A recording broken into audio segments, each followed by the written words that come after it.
Hello दोस्तों, news जानकारी channel में आपका स्वागत है।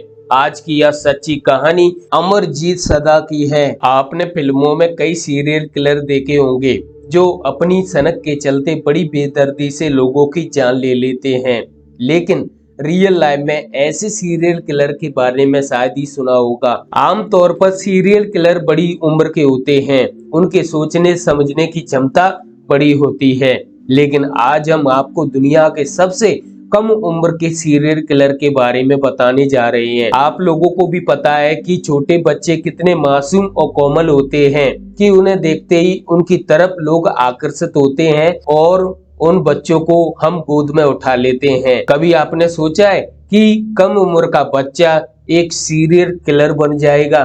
दोस्तों, जिसने केवल 8 साल की उम्र में कई लोगों को बेदर्दी से मार दिया। इस किलर का नाम सुनते ही लोगों में सिहरन पैदा हो जाती है। जिस उम्र में बच्चे हंसते हैं, खेलते हैं, उस उम्र में ये लोगों की जान ले रहा था। आज तक आपने कई खूंखार सीरियल किलर के नाम सुने होंगे, लेकिन क्या आप कल्पना कर सकते हैं कि यह सीरियल किलर मात्र 8 साल का हो? 7-8 साल का बच्चा जिसे शायद ढंग से उठने बैठने का ज्ञान भी ना हो, वह इतनी कम उम्र में सीरियल किलर कैसे बन गया? आज हम ऐसे ही बच्चे के बारे में चर्चा करने जा रहे हैं जिसने महज 8 वर्ष की उम्र में एक के बाद एक कई मर्डर कर दिए। इस छोटे सीरियल किलर का नाम अमरजीत सदा, जिसने न केवल भारत में बल्कि विश्व में सीरियल किलर के तौर पर एक रिकॉर्ड बना दिया। यानी कि अमरजीत सदा विश्व का एकमात्र सबसे उम्र का सीरियल किलर है। दोस्तों, इस सीरियल किलर के द्वारा ऐसा कुछ किया गया कि जिसकी कहानी सुनकर शायद आपके हाथों के पैरों के रोंगटे तक खड़े हो जाएंगे। अगर आप हमारे चैनल पर पहली बार आए हो तो चैनल को सब्सक्राइब, बेल आइकन को जरूर दाब देना ताकि आने वाली कहानियों के अपडेट आपको मिल सके। अमरजीत बिहार के बेगूसराय जिले के मुसहरी गांव में रहता था।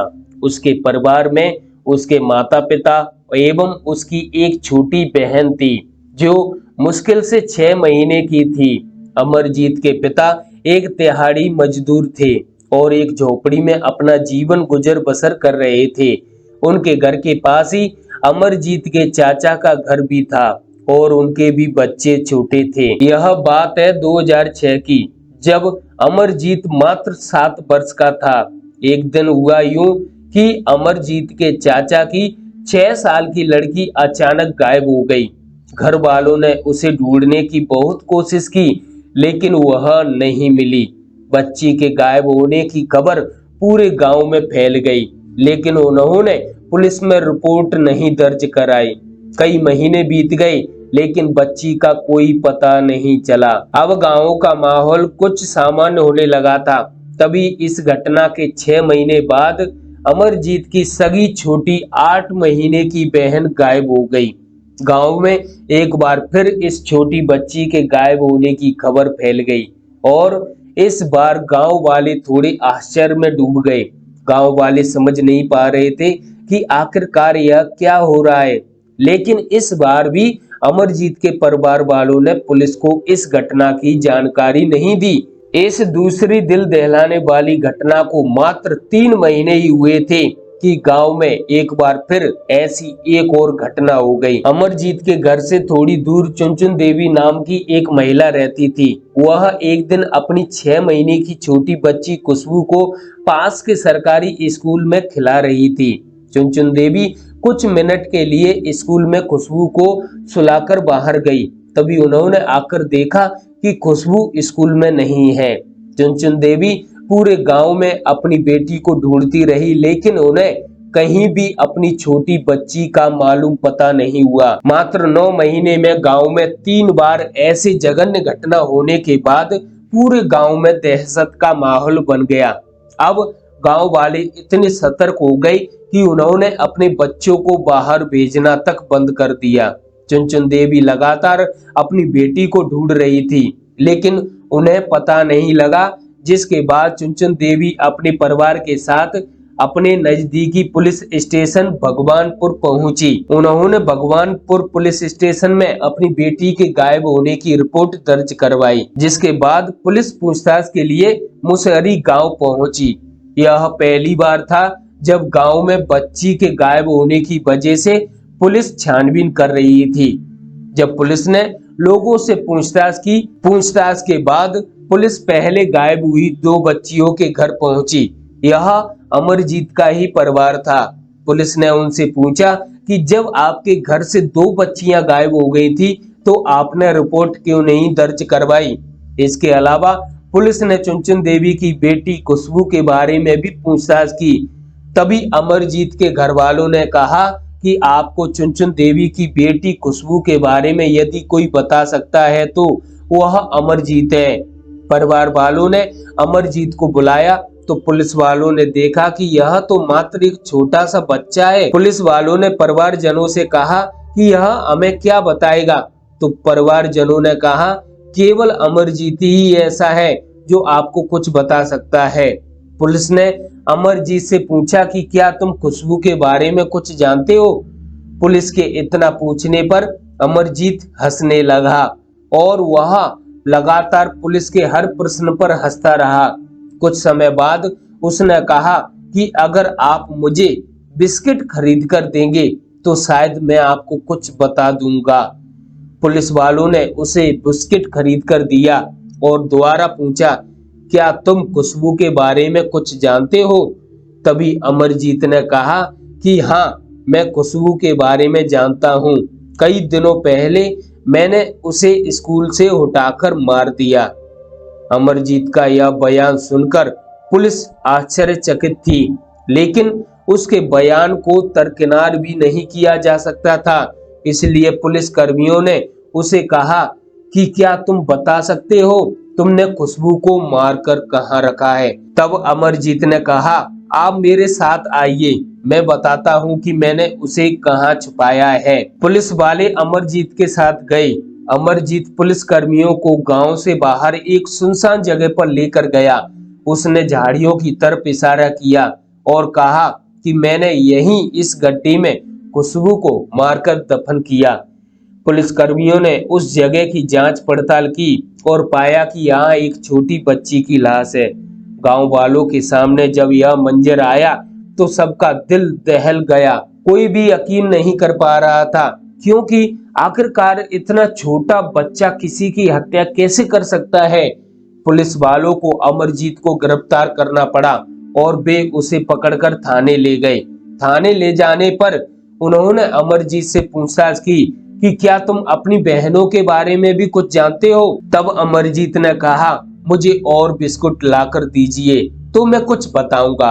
पुलिस वालों ने उसके लिए बिस्किट मंगाए। तब उसने बताया, मैंने अपनी चचेरी बहन और अपनी छोटी बहन को भी मार दिया था। अमरजीत की मर्डर सीरीज सुनकर पुलिस वालों के होश उड़ गए थे। पुलिस वालों के सामने एक छोटे बच्चे के रूप में एक सीरियल किलर बैठा हुआ था, जो बेबाक होकर अपने जुर्म कबूल कर रहा था और उसके चेहरे पर डर की कोई सिकन नहीं थी। शायद वह जानता ही नहीं था कि कानून क्या होता है। अमरजीत ने अपने बयान में यह बताया कि उसने तीनों लड़कियों को गला दबाकर और ईंट मारकर मारा था। उसका कहना था कि जब वह किसी को दर्द में देखता है तो उसे बेहद मजा आता है। अमरजीत अपना शिकार छोटे बच्चों को बनाता था। ये बच्चे केवल कुछ महीने के ही थे। पहले बच्चे को मारने के बाद उन्हें अपना दूसरा शिकार अपनी ही छोटी बहन को बनाया था। हालांकि उसका अपराध ज्यादा दिन नहीं छिपा और उसके तीसरे मर्डर करते ही वो पुलिस के हाथ लग गया। पुलिस वालों ने उसे कोर्ट में पेश किया। अब इतने छोटे बच्चे को कारावास की सजा नहीं सुनाई जा सकती थी, इसलिए कोर्ट ने सबसे पहले उसकी मानसिक जांच करवाने का फैसला किया। जांच पड़ताल में सामने आया कि अमरजीत सदा एक मानसिक बीमारी से ग्रसित है, जिसमें उसको दूसरों को तकलीफ में देखने के बेहद मजा आता है और अगर इसको खुला छोड़ा गया तो यह भविष्य में भी ऐसी घटनाएं कर सकता है। रिपोर्ट में बताया गया कि शायद इस बच्चे को यह भी नहीं पता है कि मारना क्या होता है। इस बच्चे को अंदाजा नहीं है इसने कितना जघन्य अपराध किया है। पुलिस जांच और पूछताछ के बाद अमरजीत को डॉक्टरी जांच के लिए भेजा गया। डॉक्टरों ने बताया कि अमरजीत की मानसिक हालत ठीक नहीं है, वो किसी कंडक्ट डिसऑर्डर की बीमारी से जूझ रहा है। एक मनोविशेषज्ञ ने बताया कि ये बच्चा बहुत ही उदास रहता है और इसे लोगों को चोट पहुंचाकर खुशी मिलती है।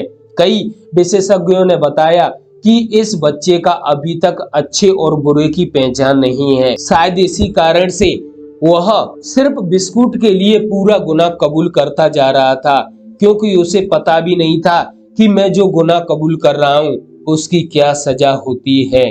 दोस्तों, वह एक सिर्फ मासूम बच्चा था, मात्र 8 वर्ष का। अमरजीत सदा को अस्पताल में भर्ती कर दिया गया।